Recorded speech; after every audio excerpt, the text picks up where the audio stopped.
that your presence will be with them and your blessing be upon them. Now I ask that your blessing will be upon everything that is done to honor those who have fallen for our country this day. We pray in your most holy name. Amen. Amen. I'd like you to rise for the presentation of the colors that will be followed by the Pledge of Allegiance led by the First Lady of Pembroke Pines, Mrs. Barbara Portis, and then by the National Anthem by Ariana Hudson. Present the colors.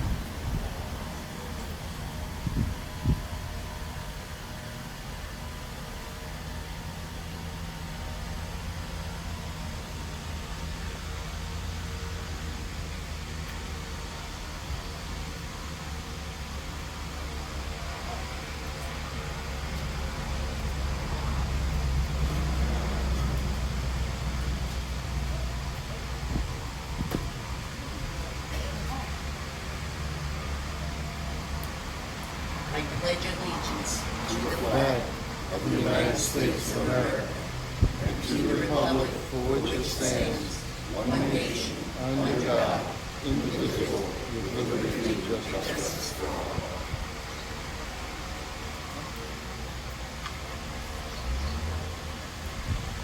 Oh, say, can you see by the dawn's early light what so proudly we hail at the twilight's last gleam, whose broad stripes and bright stars through the perilous fight o'er the ramparts we watch were so gallantly streamed, and the rocket's black glare, the bombs bursting in air, gave proof through the night that our flag was still there.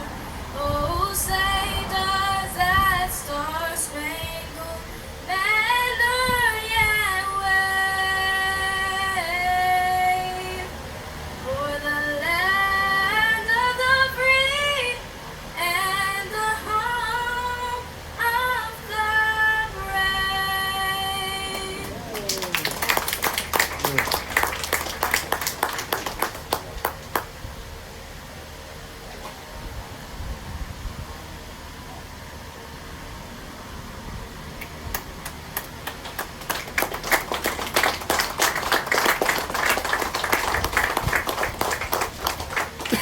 Thank you, ladies and gentlemen. You may be seated. I'd like to introduce the Honorable Mayor, Frank Ortis. Thank you, Pastor. Thanks for all you do for us. Again, a great morning. Thank you, First Lady, for the Pledge of Allegiance. My pleasure to bring us together. We've got a great amount of speakers. And Ariana, if you haven't heard of American Idol, I'm going to nominate All right. I want to go ahead and introduce our commissioners. Vice Mayor Tom Good. Vice Mayor, want to come say a couple of words? Thank you. Yes, ma'am.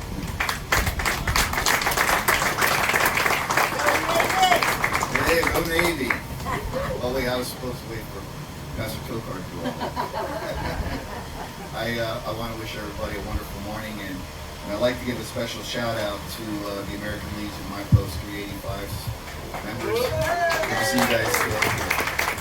So I'd like to just have a few words here. I'll try to be as brief as possible. So I just want to say, many lives have been lost in the history of protecting our nation and freedom throughout the world. As we reflect on the heroes of our past, let's not forget the women who have died in combat. In 1944, during World War II, Amy Nurse Lieutenant Ellen Ainsworth was hit by German artillery while directing the safety of the already wounded.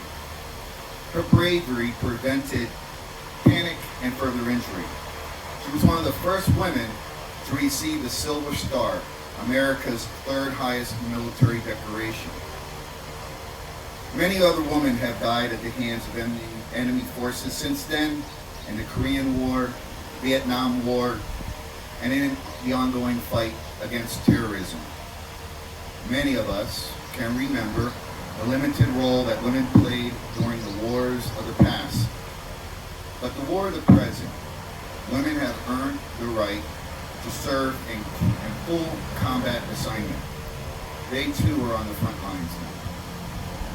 As women continue to fight against barriers to equal participation in society, they have proven themselves equitably in courage, honor, and commitment for the protection of our freedom. So as we spend this day reflecting on our heroes who gave their lives for this country, let us give a little extra to those mothers, wives, daughters who gave us everything they had. May God bless our city public safety employees and our military personnel for the continued protection of our well-being and our freedom. And may God give peace and comfort to those who have lost their loved ones so that we may be free. Thank you. Thank you. Thank you, Vice Mayor. Great job. Commissioner Seipel?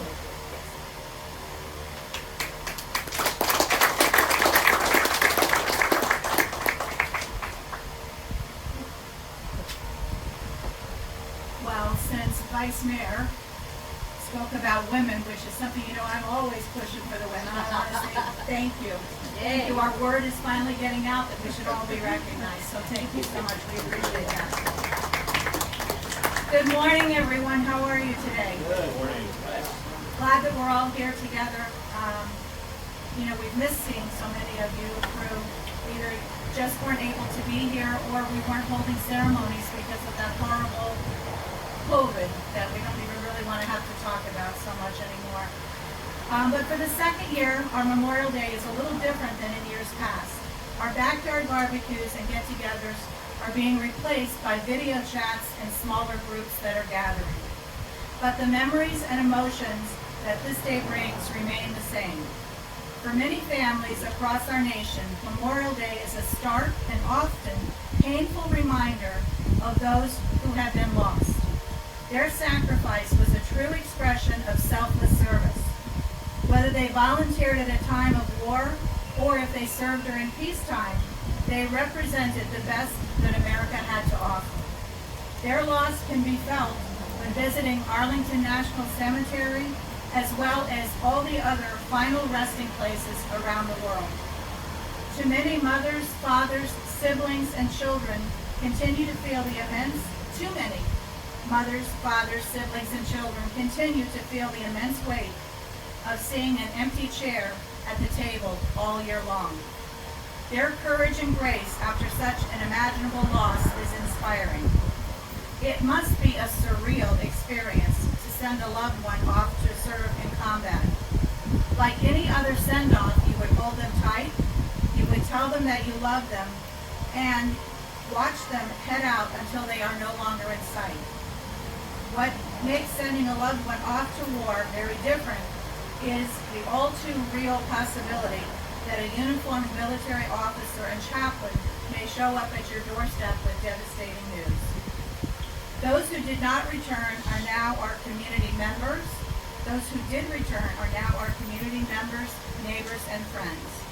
If you take the time to learn about a veteran, you might be amazed at the stories of their service and sacrifice.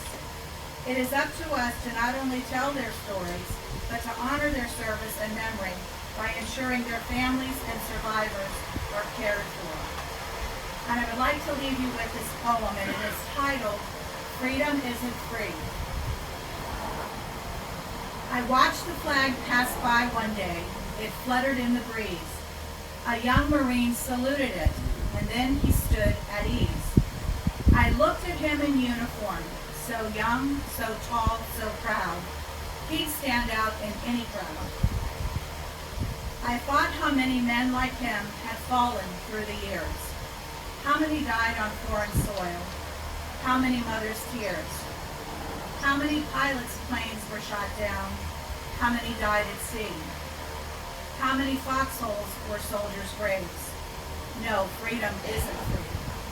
I heard the sound of taps one night, and everything was still. I listened to the bugler play and felt a sudden chill. I wondered just how many times that taps had meant amen when a flag had draped the coffin of a brother or a friend. I thought of all the children, of the mothers and the wives, of fathers, sons, and husbands with their interrupted lives. At the bottom of the sea, of unmarked graves in Arlington.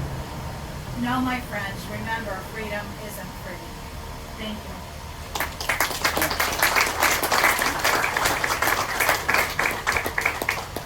Thank you. Commissioner Castillo.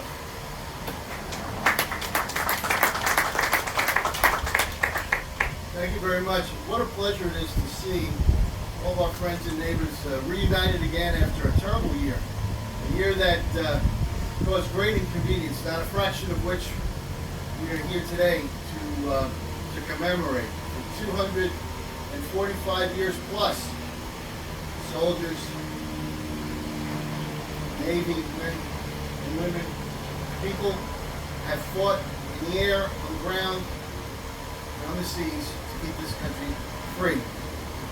Each and every one of them has been under the oath of preserving, protecting, and defending the Constitution of the United States against all enemies, foreign and domestic. And it seems to me that what we must do is also take that same pledge, each of us in our own way, to make sure that the freedom that they gave that last full measure of devotion for is preserved here on earth, so that they may, in the way that consolation is only offered in heaven, have the sense of it was worth it. That this is a nation that continues to be free and that continues to be in brotherhood. It's difficult being an American. It's very difficult being free. It's so much easier to run a country when everyone is told what to do, and they must do it, or there's a penalty. Ours is a tradition of managed chaos, and in that chaos we find that thing called freedom. And when we unify together, we create a state of liberty. And boy, is that something? Is that something? And there are lots and lots of nations that begrudge that. They begrudge our liberty because then they lose the control. We're the example. The free people who agree voluntarily to obey the law, obey the laws, and who only prosecuted or punished if they don't. That's a gift that we have that isn't free. It has to be paid for, and the price is dear. And today is the day that we commemorate that, not only in memory of those who gave that last full measure of devotion, but also to commemorate what we should be doing as citizens every day, making sure that we're good Americans, loving one another, protecting one another, standing up for the things that are integral to our national creed, included in our Constitution, telling the truth, being honorable people, being good neighbors, being good citizens. And that's what today is all about. Thank you so very, very much, and what a pleasure it is to see you all again.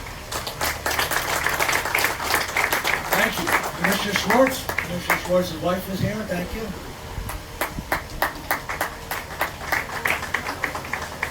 Thank you, Mayor. Well, good morning, all. This city never forgets.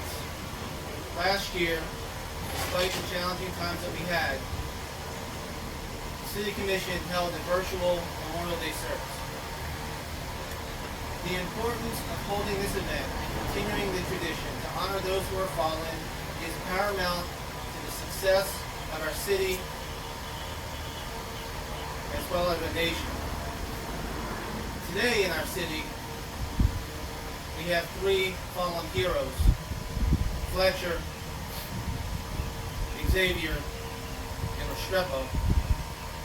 All three have had some meaningful mark on all of us. We hear a lot about service to the country. My son's generation is no different.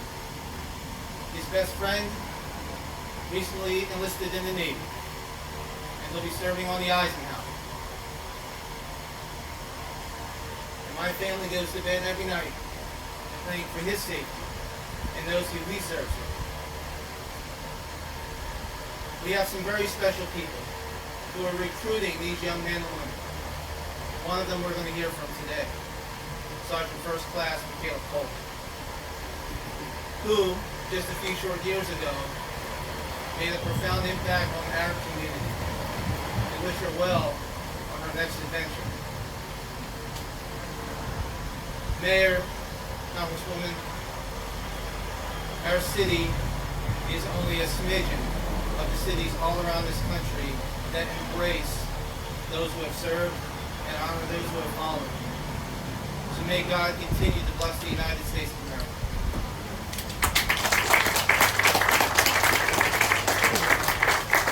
Thank you, thank you. Let me recognize some people before we bring up our speakers. We want to forget anybody. Of course, Beulah Simon, Thomas Fletcher's mother. Nice to see you.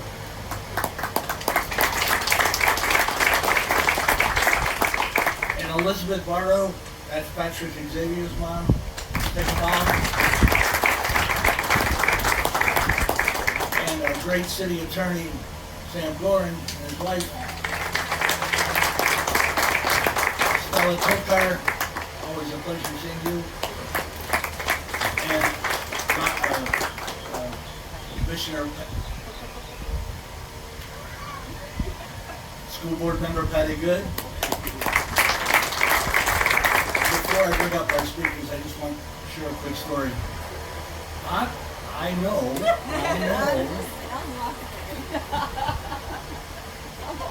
Watching CNN the other night, and the President of the United States is honoring a retired general, 94 years old. This general was in a World War and was in command of his people in the foxholes, fighting, protecting us, fighting for their lives. So it started to get real bad. So he called for more. He went around, gave everybody the ammunition they needed, and then he called for help from the air. You got to call back. There's no help coming. There's no help coming. So what he did, he fought.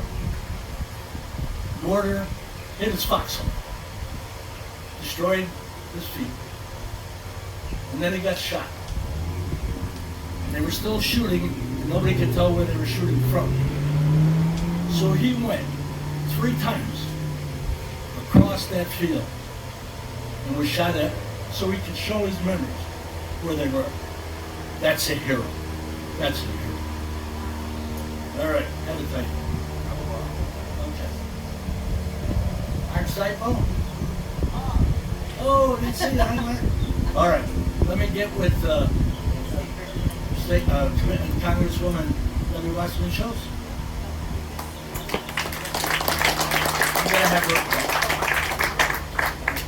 get directions here from me. I know what I do. Hi, Congresswoman. Good morning. It's just tonight for us that are vertically challenged. Thank you so much, Mayor Orders, and to the people of Pembroke Pines and all of the folks who help make this ceremony come together, no matter what situation we're facing. This is really a special day. It is the culmination of a very challenging 1 year plus. We're almost in June, so we're going on close to a year and a half of having not been able to emerge from our homes, having to self-isolate, stay away from one another. In a country of individuals who are so proud and needy to be with one another, to support one another, who thrive off community. Having this opportunity to come together today on Memorial Day is very poignant and important because we honor today and remember those Americans who died in service to our nation. They were brave men and women who fought valiantly so the rest of us, as has been said, can enjoy the freedoms and liberty that we so dearly cherish. And Commissioner Good, I also want to thank you for acknowledging fully able and qualified and do serve in every job available in the United States military today, and the fastest growing segment of the military and of our veteran population are our women. So, as a woman, I appreciate the acknowledgement and spend a lot of time acknowledging that service myself. We are so glad that Memorial Day looks different than it did last year. The city of Pembroke Pines did and never ceased to acknowledge the service of our veterans or to honor those who died in service of our nation. I think we're all so glad to be less reliant on video chats, emerging from our homes and being able to spend time together. But for countless families across the country, Memorial Day is a stark and often painful reminder of the family members of those who are honored by the city, like at Fletcher Park, who really are even more reminded of that pain, the pain of that loss on Memorial Day. A painful reminder that each Memorial Day reminds them that their loved one gave their life in defense of our nation. Too many mothers, fathers, siblings, and children feel the immense weight of seeing an empty chair year-round. Every generation has fought to preserve our freedom and defend our ideals of life, liberty, and the pursuit of happiness, and every generation has lost young servicewomen and men in that effort. But we must never, ever forget their sacrifices. So today on Memorial Day, we pause to honor the ultimate sacrifice made by so many. We honor them by remembering, and we honor them by vowing never to forget that through their sacrifice, our democracy lives on. This critical remembrance is too often overlooked in so-called normal times. But amidst this trying moment we're living through, that sacrifice can be even more easily lost or underappreciated. As we honor the memory of those we have lost, we must also honor our returning veterans by providing them with the resources they need to transition back into civilian life. The toll of war is not felt on the front lines alone. It is often felt long after our soldiers return home. And we must do all we can to care for our veterans' physical, emotional, and financial well-being.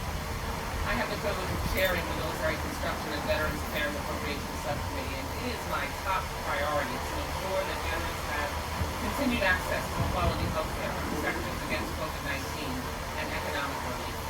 The American Rescue Plan that just became law included $17 billion to support VA's nationwide response to the pandemic.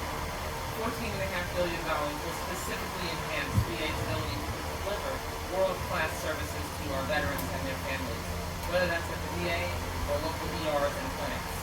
As the subcommittee begins to write our FY22 budget, we have held hearings to learn about key priorities for our active duty service members and veterans, ranging from infrastructure to suicide prevention to women's health. This is the type of focus and progress our veterans deserve.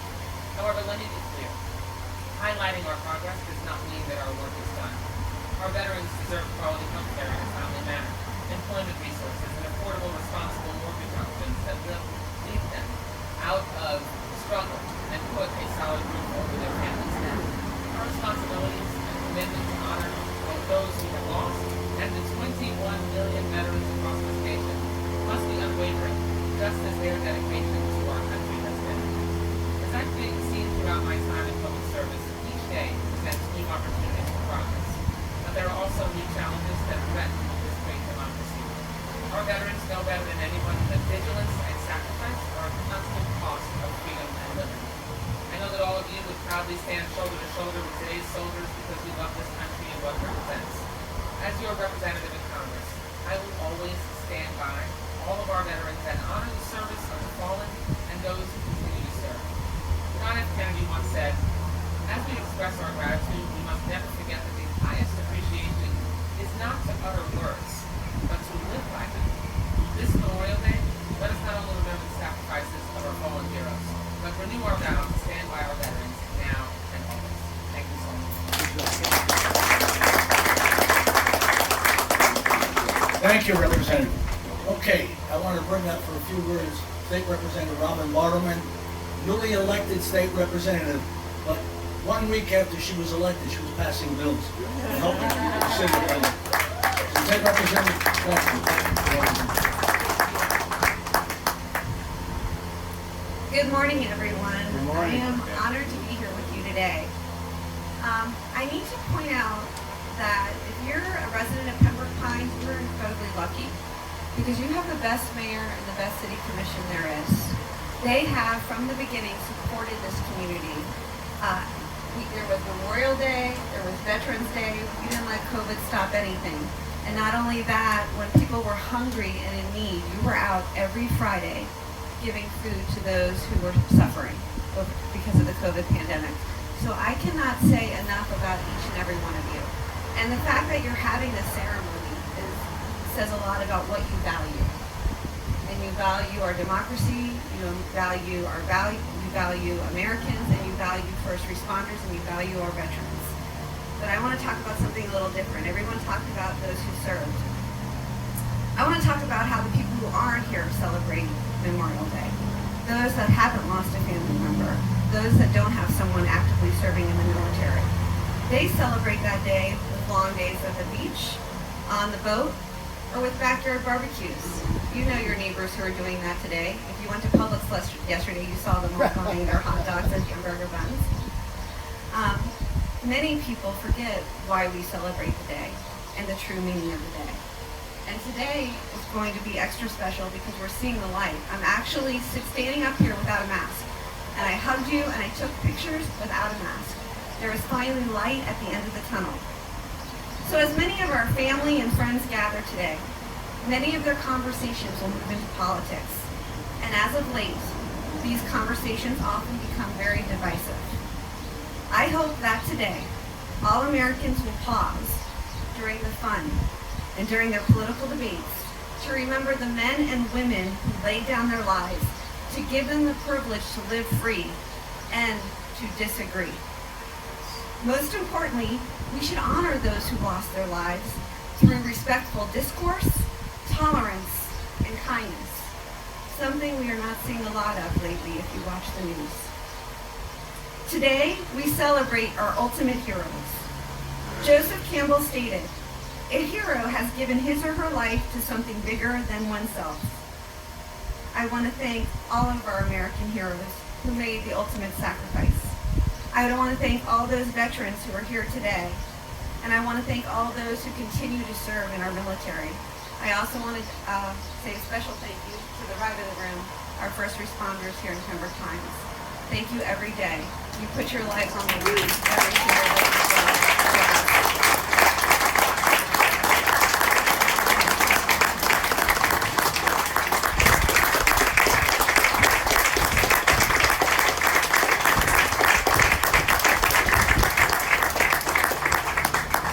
And I would be remiss if I didn't thank the family members who also make that ultimate sacrifice. I met 2 mothers today who lost their loved ones. Thank you very much for the sacrifice your families make, and our hearts are with you always. It's an honor to be here with you, Mayor, and thank you for having me. And thank you to all of the veterans and the Legion. I expect to be out at your next meeting. Thank you all very much. Thank you, Representative. Okay, school member Patty, good, a couple of words. And you stole my thunder. I was just about to recognize our great fire department and police department.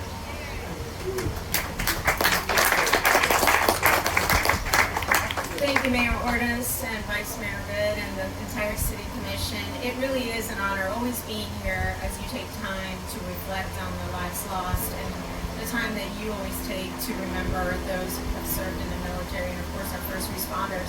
Just very quickly, a very different take on today. 53 years ago today, this morning, I came to this country with my mother and my brothers, fleeing a communist country because of the freedoms that this country provides its residents and those who live here. I don't take it lightly. I reflect on this day every day for the many sacrifices that those that have come before me have in serving in the military, continue to serve in the military, and of course today remembering those who gave the ultimate sacrifice for the freedoms that I get to enjoy today with my own children and my husband. So God bless to all of you, and thank you. All right, thank you. Okay, thank you. I'm going to turn it over to the greatest person in the world. Pastor Polk, who's going to introduce our guest speaker. Pastor? Wow, already some amazing comments that have been made and sentiments shared, and thank you all for sharing those. And I want to echo what Representative Orban said about the leadership of the city of Pembroke. You are so faithful, and you allow us, the citizenry of Pembroke Pines, to have these kind of opportunities that are so important. Memorial Day, 9/11, Veterans Day, all of them. And we're so thankful that you do this, and you make an effort no matter what the circumstances that we're living in. You make this effort, and you allow us to have these experiences. And I'm going to ask you to join me in thanking them properly for allowing us this opportunity.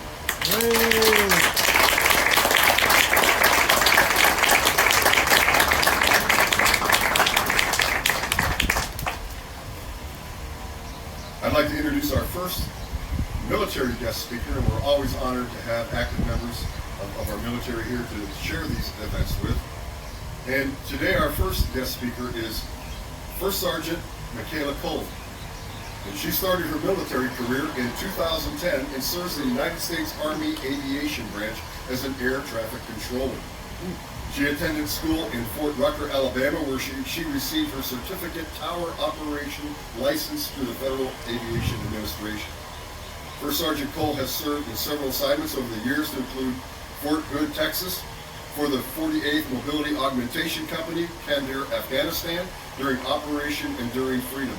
Fort Rucker, Alabama, as a tower control operator at Tabernacle Tower, Fort Lewis, Washington, 7th Infantry, I'll get that out, thank you, Division as Airspace Management.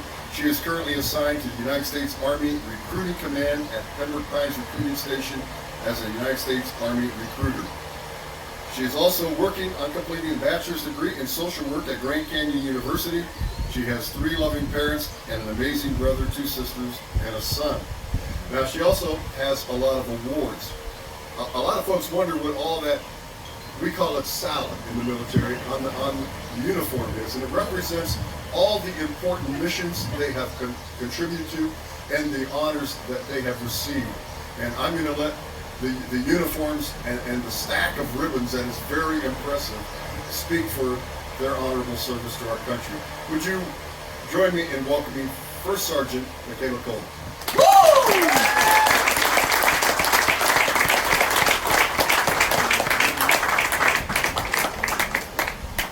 Thank you. I'm going to keep this short, but I'm going to hit a few key topics. Today is a remembrance of those who've made the ultimate sacrifice, and to honor the Gold Star survivors, the mothers, the fathers, the siblings, and children. Their sacrifice is a true expression of what selfless service is. I came to Pembroke Pines a little over 2 years ago, and the amount of support that this city of Pembroke Pines has given to me and to the veterans is astronomical. And I'm proud to be a part of that community. And a member of this family. And I wanted to say thank you.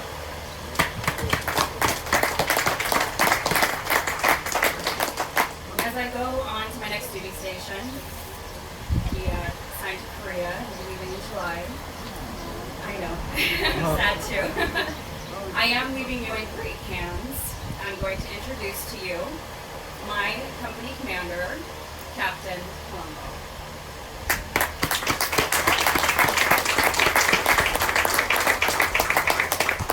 Well, Captain Colombo is coming up. Let me share some of his service to our country. His font is much smaller than I had for First Sergeant Cole, so I put my glasses on. Captain Corey Colombo originally is from Syracuse, New York. Captain Colombo comes from a military family where both his parents served in the United States Army. His father retired in 2013 as a lieutenant colonel, civil affairs officer working for the Joint Chiefs of Staff at the United States Pentagon. His father served the United States Army for 33 years. Captain Colombo's mother served for 5 years and decided to separate from the service to support her children and Captain Colombo's father's military career. Additionally, Captain Palumbo has a brother serving as a major military intelligence in the reserves. Captain Palumbo started his military career as a civilian affairs specialist in the United States Army Reserve. After falling in love with civilian flying, he then pursued becoming a United States Army officer and changed branch to aviation. Upon his Reserve Officer Training Corps, ROTC, he commissioned as an aviation officer. He was on the wait list for flight school and then attended flight school at Fort Rucker, Alabama. Unfortunately, after his flight physical, he was deemed medically disqualified. After contemplating, he decided to stay in the Army. Good for you. Good for you. A warrior who never gives up. And go active duty. Captain Beluga now serves as an adjutant general. Captain Beluga has served several assignments over the years to include Fort Bliss, Texas, for the 5th Armor Brigade, Fort Bragg, North Carolina, 3rd Battalion, 27th FAR, S1, Kuwait, Qatar, and United Arab Emirates, and Afghanistan is a Battalion S1, 18th Field Artillery Brigade, S1 in charge. COVID-19 added to this challenge, I'm sure it did. Recently, Captain Beluga graduated from the AG Captain's Career Course, top of his class. Let's give him a hand. Yeah. At Fort Jackson, South Carolina. He is currently assigned as commander of the Fort Lauderdale Recruiting Company. His civilian education includes a Bachelor of Science from the University of Wisconsin-La Crosse, and 2017 with a Master's in Business with a concentration in Human Resources from Excelsior University in Albany, New York. Currently, Captain Beluga is working on a doctorate degree in organizational leadership at Columbia International University. He has 2 loving parents, an amazing brother, a golden retriever dog named Jackson, and a ragdoll cat named Storm. Would you welcome United States Army Captain Coleman? Wow. How's everybody doing today? Good. You know, I don't like to say Happy Memorial Day, so I just want to say thank you for everybody's service, for the fallen, and then just honoring those that are still here, both first responders, of course, and our military. So many kind words from everybody. Thank you, Stormtroopers Class Cole, and all the other speakers, Congresswoman. Thank you. And I think it's very important to actually talk about how this day came to be.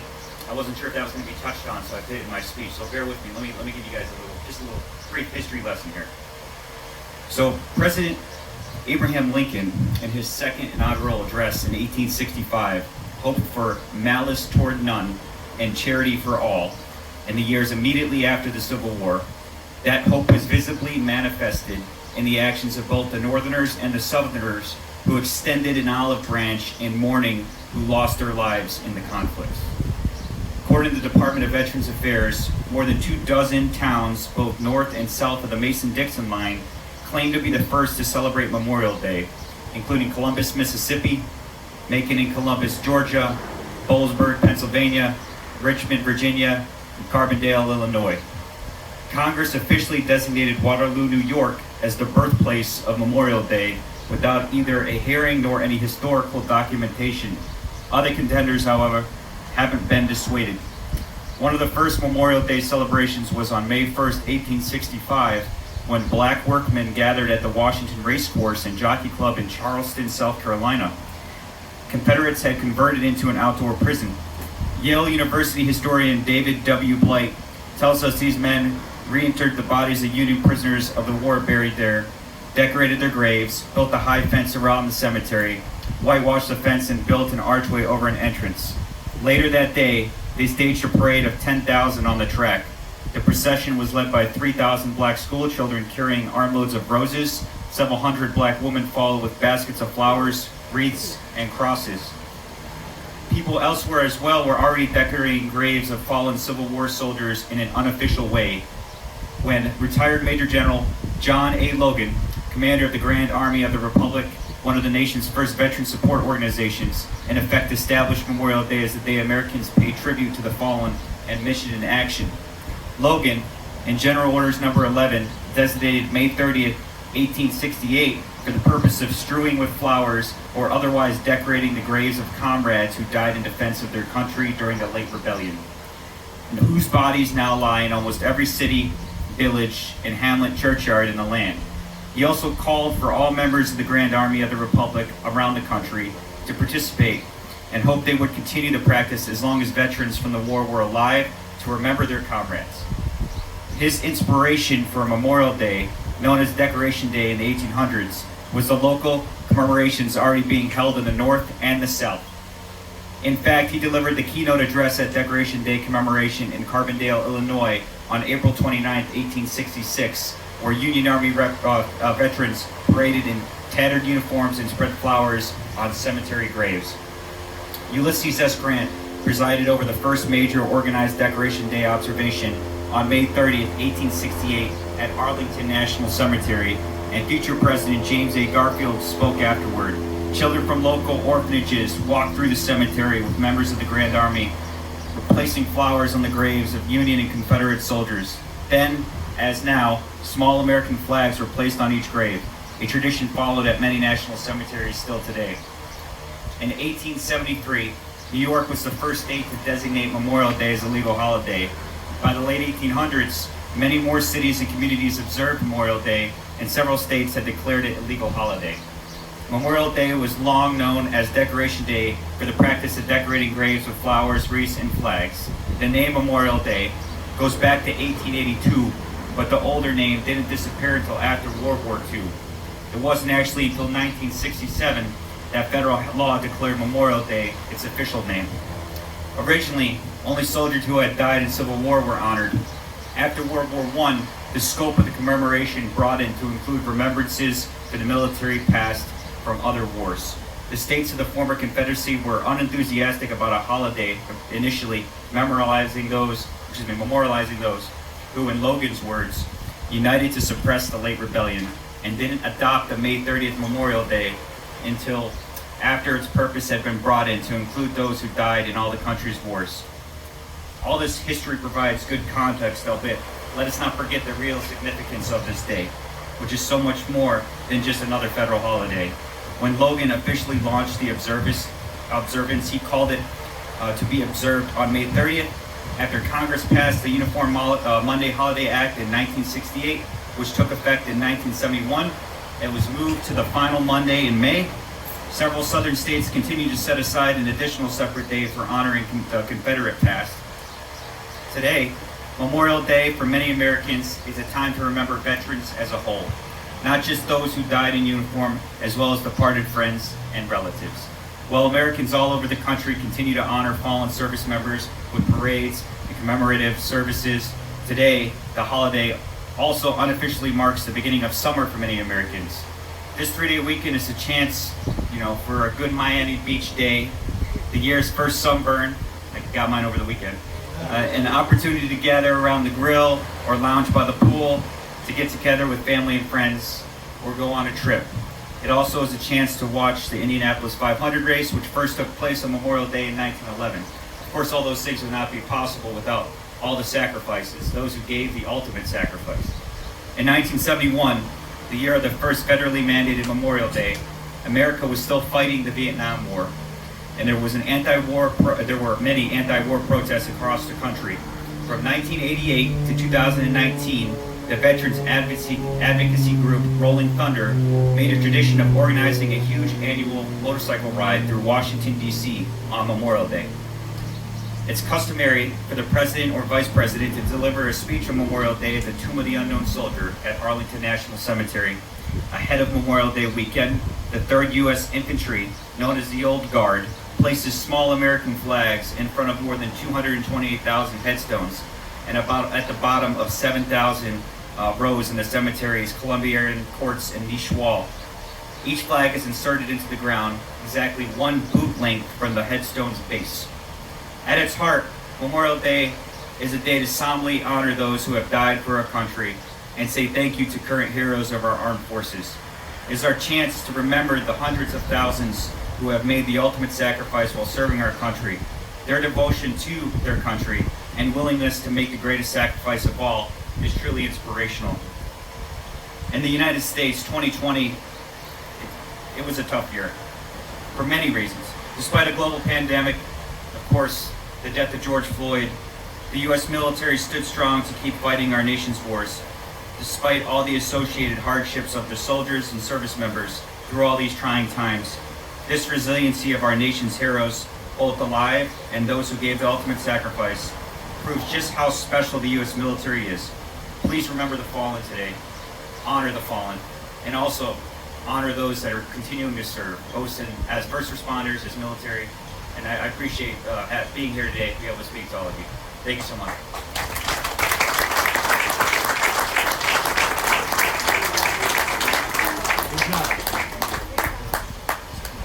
Wow, what an inspirational day. Yeah, Huh? yeah. Wow. I've had goosebumps all day. Right? I really have. On Memorial Day, we like to recognize particularly the 3 residents of Pembroke Pines who surrendered their life to protect our freedom and the freedom of people around the world. The first was Donnith Fletcher, who served as a Spec 4 infantryman with the 1st Cavalry Division in Vietnam. He surrendered his life on June 30th, 1970. And Donnith was awarded a Purple Heart along with many other medals of distinction. This picture is up here.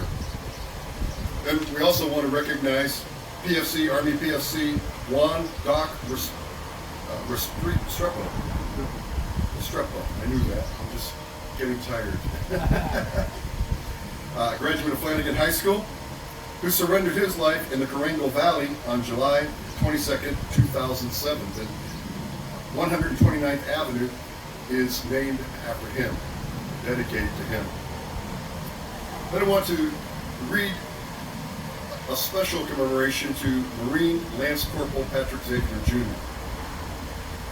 Patrick Xavier Jr. was born on December 31st, 1985, and passed away on May 18, 2010 at the age of 24.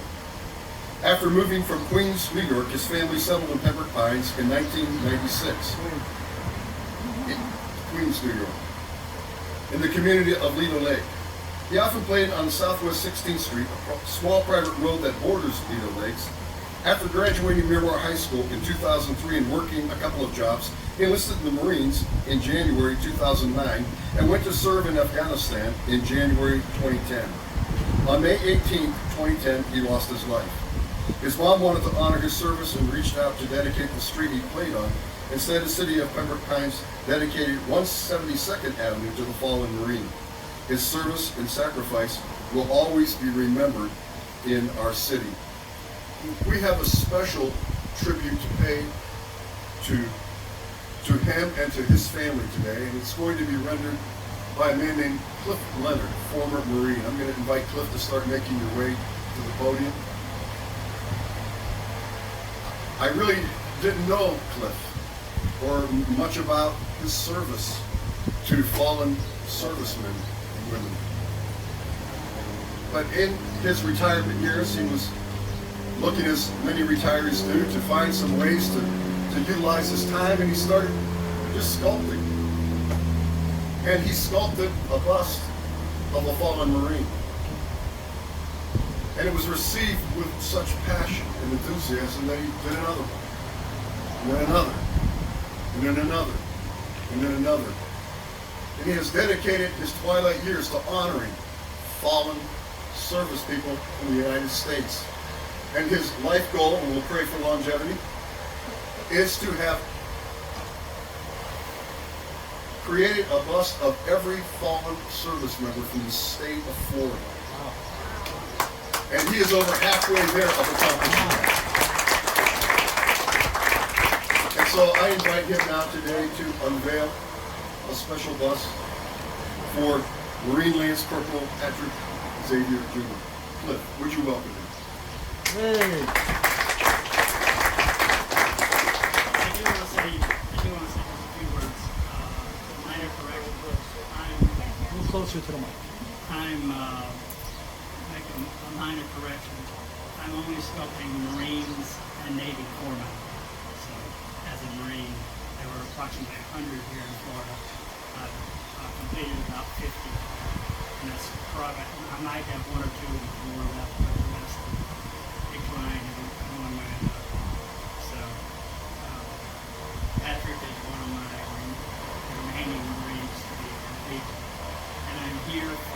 one reason only, and that's the Gold Star families that I give these speeches to. Sometimes their parents, sometimes their children, sometimes their siblings. And today, I'm here for two parents and a brother, Elizabeth, Patrick, and Edie. And that's all reason I'm here. I don't consider today a holiday. Today, to me, is an honor day. I'm honored that the parents allowed me to do this. I don't do it unless they say it's okay to do it. So it's my honor to honor each of these men. Thank you.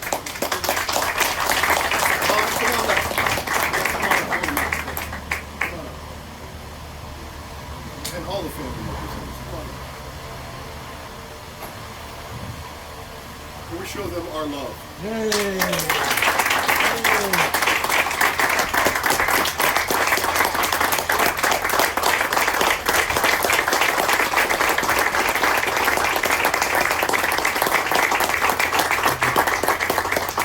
Don't hit your head on the top of the tent.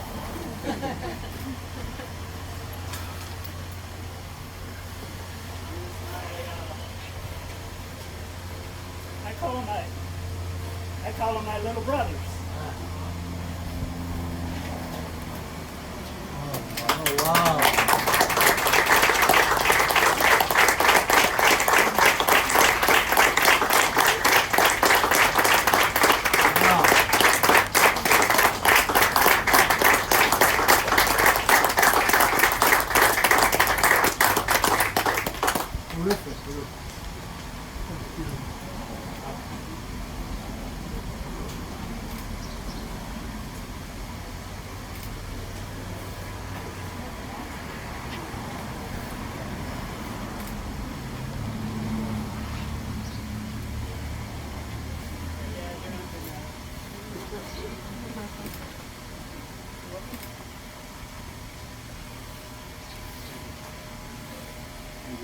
That's great, Pastor. Can we love them again? Yes. Yay!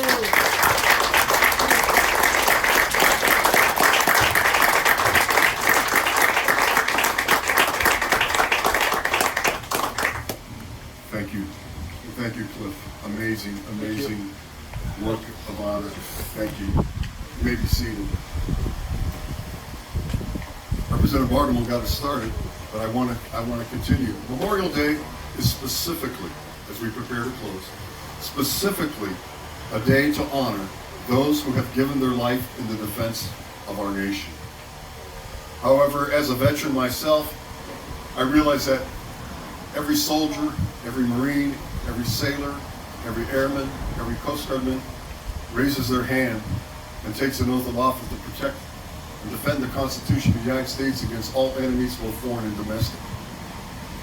And when they take that oath, they willingly understand that that oath may one day require the sacrifice of their life. And they still take that oath, every one of them.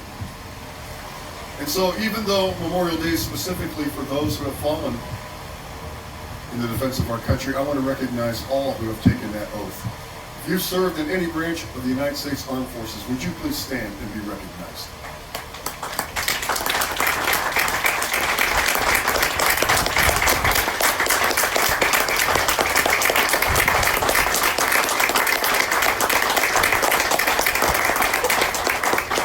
Thank you for your service.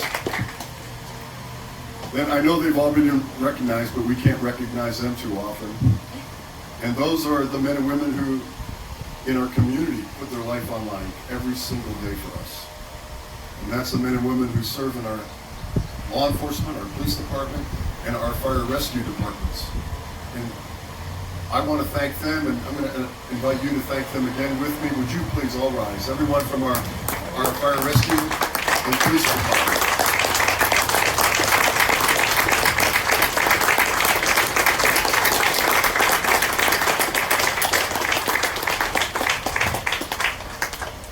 And I know it's been a tough time for you guys. We realize that, but I want you to know that the vast majority of Americans are behind you. We love you, we support you, and we are thankful that you're there, protecting us every day. Thank you.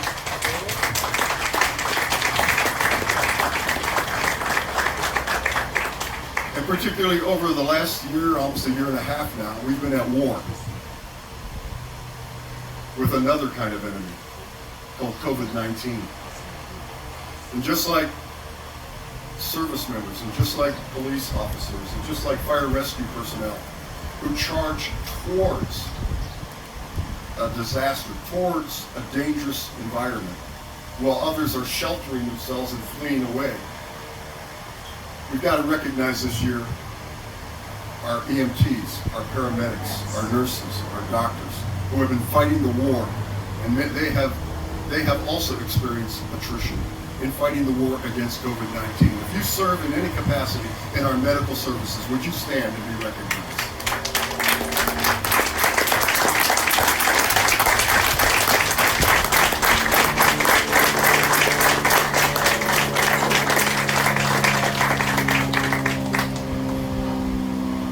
Wow, what a day it's been. That will stay with me the rest of my life. I'll never forget that on my life. I'm going to invite us all now to move over towards the marker and the wreath, where we're going to conclude our ceremony with the rendering of taps.